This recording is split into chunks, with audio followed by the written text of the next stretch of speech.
Hi, it's Dr. Grunch. This is the post-op video for instructions on having a minimally invasive lumbar laminectomy or foraminotomy. That's basically an incision that we make on your lower back and go into that area in your lower back and clean out any bone spurs or compression of the nerves.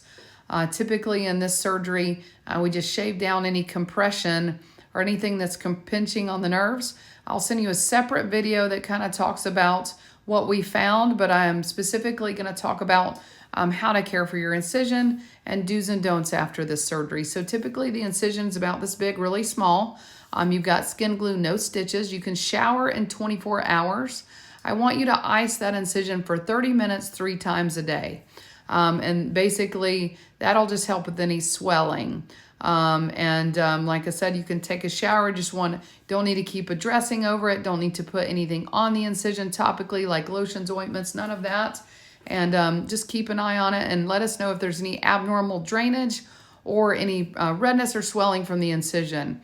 If you do notice any clear fluid leaking from the incision, that may be a sign of a CSF leak, not common, but if you do have that type of drainage, you need to let us know as soon as possible. Typically, I use a medication called Exparil, which is an extended release pain medicine that'll help numb up that area, and that'll wear off in 72 hours.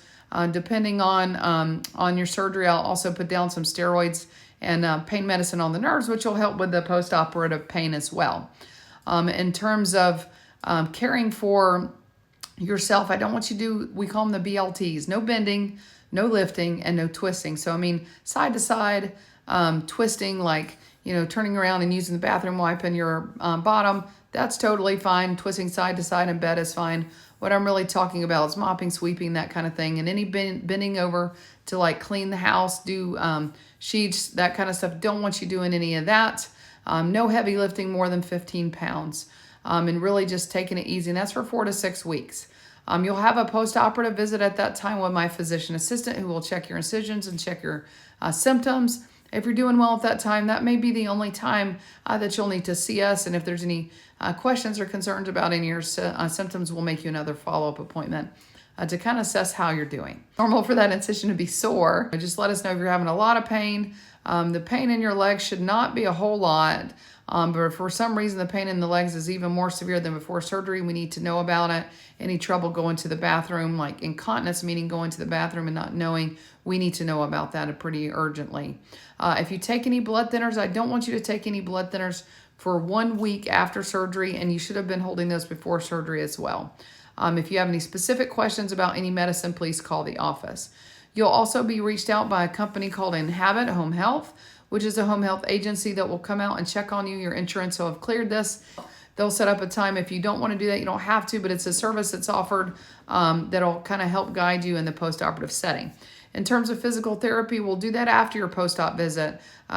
Just the home health therapy is all you need right now, and the other stuff we'll give you guidance for. You can ask about that at your post-op visit. No bracing is needed. You can wear a corset or something like that if you feel like that might help you obey the restrictions a little better, but certainly not needed.